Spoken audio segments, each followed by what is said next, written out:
Greetings students. Beta, as you all know that we are on our third approach, traditional approach of capital structure chapter, and now today we are going to start numerical of approach number 3, that is traditional approach. So I am going to start with illustration number 6, which is covering traditional approach. The question is, you are required to compute the market value of the firm. क्या निकालना है आपने? You have to compute market value of the firm, value of shares and the average cost of capital from the following information according to the traditional approach. आपको क्या क्या निकालना है? पहली बात value of the firm यानी VT, value of total firm. Value of shares means value of equity beta. Okay, and the average cost of capital means KO. What you have to find? You have to find VT, KO and VE according to the traditional approach. What you are given with?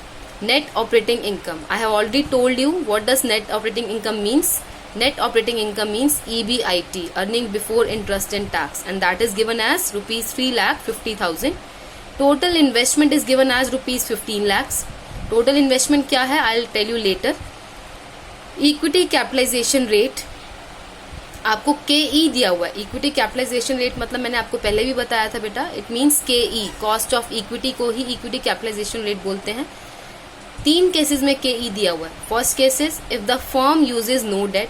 First case में क्या है? अगर फर्म के पास बिल्कुल debt नहीं है then KE is given as 10%. If the firm uses rupees 8 lakh debt. अगर फर्म के पास 8 लाख रुपीज का डेट है देन KE इज यानी cost of equity is given as 11% in that case.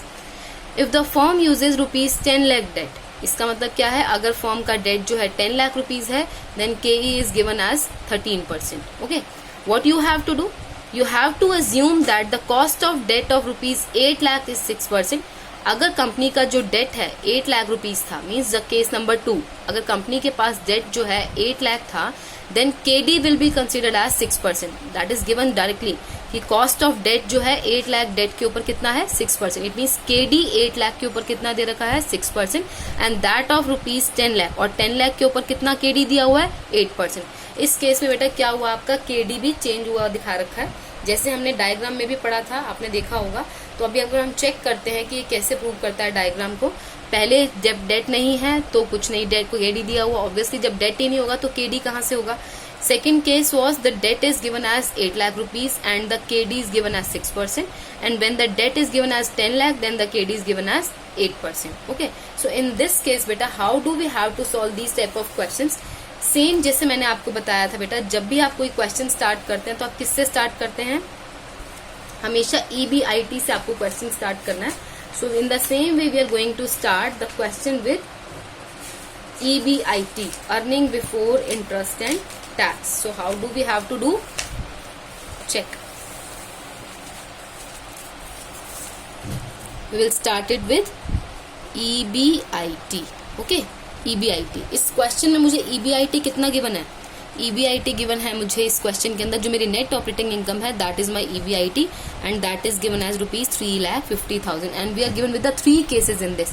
First case में फर्म के पास बिल्कुल डेट नहीं है, सेकंड केस में 8 लाख का डेट है, और थर्ड केस में मेरा 10 लाख रुपीज का डेट है. So I am taking debt in first case. First case में डेट नहीं था, so I am taking case 1 first. Case 1, this is my illustration number 6. 3,50,000. इसमें से मुझे क्या माइनस करना है? Interest. But I am not given with the interest because इसके अंदर डेट ही नहीं है, तो इंटरेस्ट कहाँ से होगा? सो इंटरेस्ट हो गया 0. सो EBT कितना बचा मेरा? Earning before tax comes out to 3,50,000. बेटा as the same net income approach as well as net operating income approach we were given that there are no corporate taxes. हम taxes को ignore कर रहे थे, तो इस क्वेश्चन में भी आपको टैक्सेस गिवन नहीं है, तो we are going to obviously ignore the taxes here also. So EBT is given as rupees 3,50,000. In next case बेटा आपको क्या करना होता है? मैंने आपको 3 फॉर्मूलाज बताए थे. सबसे पहले हमें निकालना क्या क्या, पहले ये चेक कर लेते हैं. We have to find VT, we have to find VE as well as we have to find KO. हमें ये 3 चीजें निकालनी है क्वेश्चन के अंदर. तो सबसे पहले मैं अगर VT का फॉर्मूला लिखूं तो VT का फॉर्मूला था बेटा मेरा VE प्लस VD, बट हमें तो VE गिवन नहीं है, VT भी हमें निकालना है, तो हमारे पास सिर्फ VD है. तो इस केस में हम क्या करेंगे? ये वाला फॉर्मूला यूज अभी हम नहीं कर सकते हैं. So what will we do? सबसे पहले हम क्या करते हैं? हम पहले VE निकाल लेते हैं. ओके, वीई होगा तभी तो मेरे पास वीटी निकलेगा। वीडी तो ऑलरेडी है हमारे पास। इस केस में जो केस 1 हम कर रहे हैं इसमें मेरा वीडी 0 है क्योंकि मेरे पास डेट नहीं है कंपनी के पास, ठीक है। तो वीई कितना है इस केस में, हमारा वीई निकाल लेते हैं। वीई का मैंने जो आपको फॉर्मूला बताया था दैट वाज ईबीटी अपॉन केई, ठीक है। तो ईबीटी इस केस में कितना बना आपका 3,50,000। सो आई एम राइटिंग 3,50,000 है। व्हाट इज केई, व्हाट केई इज गिवन एज, हमें नहीं पता है अभी, एक बार मैं चेक करती हूँ बुक में। केई क्या दिया हुआ बेटा, जब लिखा है ना if firm uses no debt, तो केई कितना था 10% लिखा है ना। Equity capitalisation rate, equity capitalisation rate का मतलब होता है केई। तो जब फर्म के पास डेट नहीं है then K E is 10%। So I am taking it as 10%, ठीक है। तो मेरा केई कितना हो गया 10%, 10 ऊपर मैंने मल्टीप्लाइड बाय 100 कर दिया। So it comes out to 35 lakhs। तो वीई कितना आ गया मेरा 35 lakhs। तो मैं यहाँ पे लिख देती हूँ V E is equal to 35 lakh. तो वीटी निकाल लेते हैं। वीटी क्या था, वीई प्लस वीडी, जिसमें वीई मेरा निकल गया 35 lakhs प्लस इसमें वीडी तो हमारा 0 ही था क्योंकि वैल्यू ऑफ डेट कुछ नहीं थी। इसने बोला डेट नहीं लेना, तो फॉर्म की वैल्यू भी टोटल कितनी हो गई 35 lakhs। इसमें फॉर्म की वैल्यू कितनी हो गई 35 lakhs। अब इसी क्वेश्चन के अंदर हमको क्या निकालना है, केओ। मैंने आपको केओ का फॉर्मूला भी बताया था। केओ का फॉर्मूला था बेटा ईबीआईटी, जो हम सेम फॉर्मूला फर्स्ट 2 अप्रोचेज में कर चुके हैं, वही सेम फॉर्मूला हमें यूज करना है इसमें। EBIT upon VT, value of total form. तो ईबीआईटी इस केस में मेरा 3,50,000 था, upon value of total form मैंने अभी निकाली, ये है मेरी 35 lakhs। ओके, मल्टीप्लाइड बाय 100 कर दो, तो ये मेरा कितना आया 10%। So I am given I have noted down KO as 10%। तो मेरा केओ कितना निकल गया 10% और वीटी निकल गया 35 lakhs और वीई भी इस केस में कितना था 35 lakhs। Okay, now coming to the case number 2।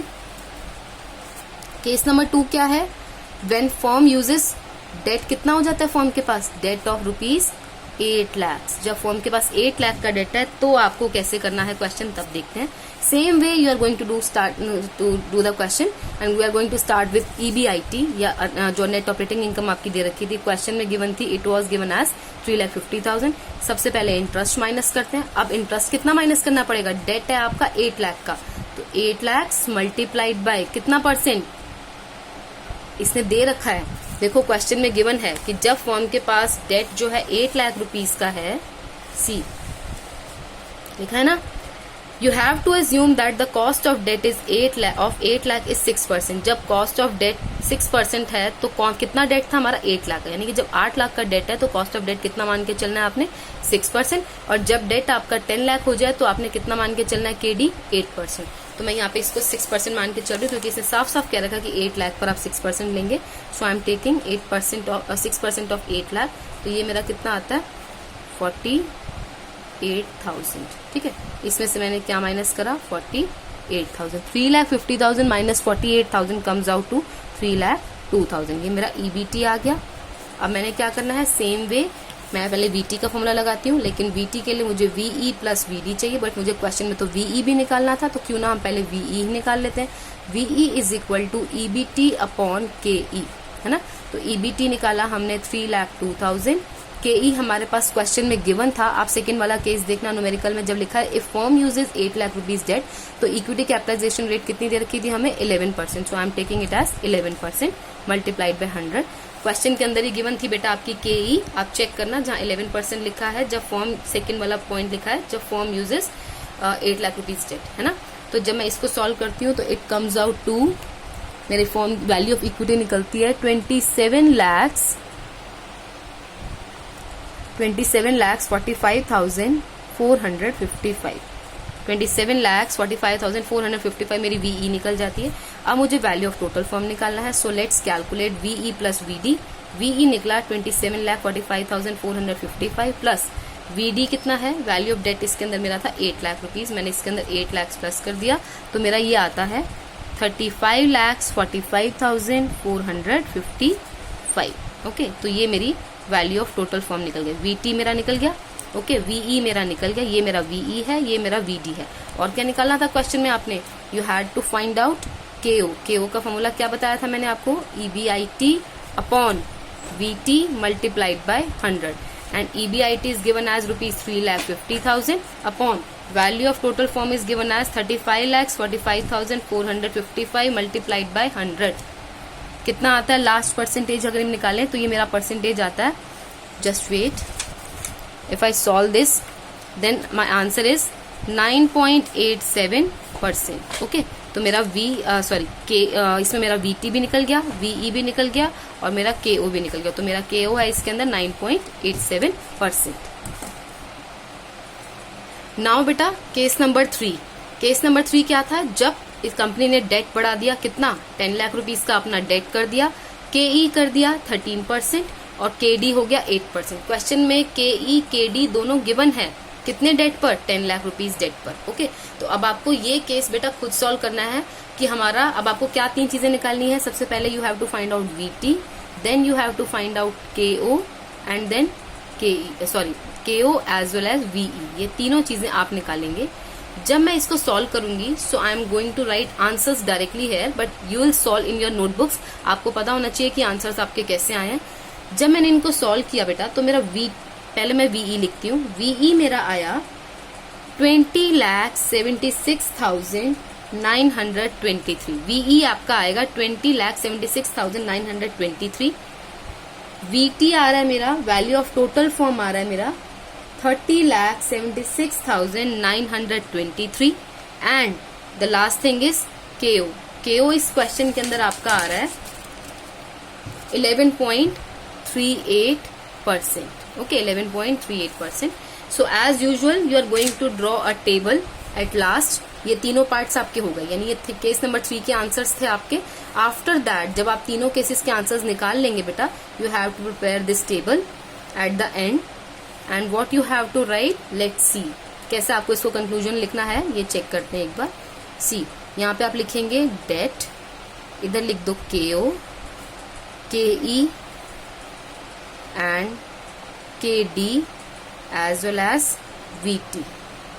ठीक है, वैल्यू ऑफ टोटल फर्म. आप चाहें तो VE का कॉलम भी बना सकते हैं, मतलब जो जो चीजें आपने निकाली हैं उनका कॉलम आप बना दीजिए.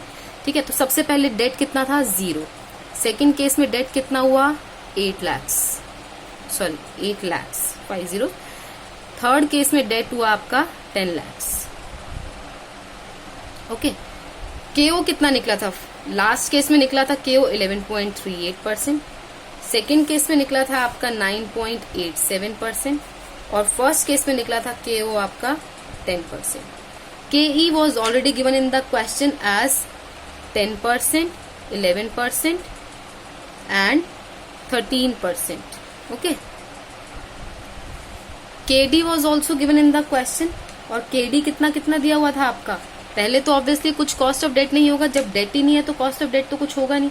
8 लाख पर it was given as 6% and 10 lakh पे it was given as 8%. Okay, तो वैल्यू ऑफ टोटल फॉर्म भी देख लेते हैं. लास्ट केस में निकली थी 30,76,923. उससे पिछले केस में निकली थी 8 लाख का जब डेट था 35,45,455 और सबसे पहले केस में निकली थी हमारी 35 लाख. अब इसका कंक्लूजन कैसे लिखना है बेटा, आप सबसे पहले ये ध्यान से सुनेंगे. देखिए, जब फर्म के पास डेट नहीं था तो अभी हम सिर्फ VT और KO की बात कर रहे हैं. जब फर्म के पास डेट नहीं था तो KO 10% था, value of total firm 35 lakh था. ओके, जैसे ही फर्म ने डेट बढ़ाया, 0 से 8 लाख रुपीस डेट किया, KO कम हो गया और VT बढ़ गया. यही कहा था कि जब हम डेट बढ़ाते हैं, डेट बढ़ाते जाते तो उससे क्या होता है, ओवरऑल कॉस्ट ऑफ कैपिटल कम हो जाता है जो कि 10% से 9.87% हो गया है और वैल्यू ऑफ टोटल फर्म बढ़ जाता है जो कि 35 लाख से 35,45,455 हो गया है. ओके, बट फिर हमने डेट और बढ़ा दिया, 8 लाख से डेट हम ले आए 10 लाख पर. तो अब क्या करना है, when we increase debt from 8 lakh to 10 lakh, उससे क्या हुआ, हमारा ओवरऑल कॉस्ट ऑफ कैपिटल बढ़ गया, यानी कि और बढ़ गया. डेट बढ़ाने पर तो कॉस्ट ऑफ कैपिटल कम होता था, बट यहाँ पर cost of capital, overall cost of capital बढ़ गया, क्योंकि हम कौन सी अप्रोच कर रहे हैं, ट्रेडिशनल अप्रोच, जिसमें यही कहा गया था कि डेट आप बढ़ाओ लेकिन एक लिमिट तक बढ़ाओ. उस लिमिट के बियॉन्ड अगर आपने डेट बढ़ाया तो उससे क्या होगा, overall cost of capital of the firm बढ़ना शुरू हो जाएगा और वैल्यू ऑफ टोटल फर्म गिरना शुरू हो जाएगा. और देखो इसके अंदर यही हुआ, 8 लाख से 10 लाख पे जब हमने डेट बढ़ाया है तो ओवरऑल कॉस्ट ऑफ कैपिटल बढ़ना शुरू हो गया और VT जो था हमारा वो कम होना शुरू हो गया, गिरना शुरू हो गया। ठीक है, तो आपने कंक्लूजन में यही लिखना है, व्हेन वी इंक्रीज डेट, ठीक है, overall cost of capital is decreased and value of total firm is increased, but when we increase debt after a certain limit, after that limit KO will start increasing and VT will start decreasing। ठीक है, तो यही इसका conclusion है बेटा। You have to write conclusion in this form. इसके बाद जो आपका जो नेक्स्ट इलस्ट्रेशन है, I will cover that illustration in my next video, because वो थोड़ा सा डिफरेंट है इस टाइप से। तो आप बेटा ये तीनों पार्ट सॉल्व करेंगे and will practice. Okay, thank you class.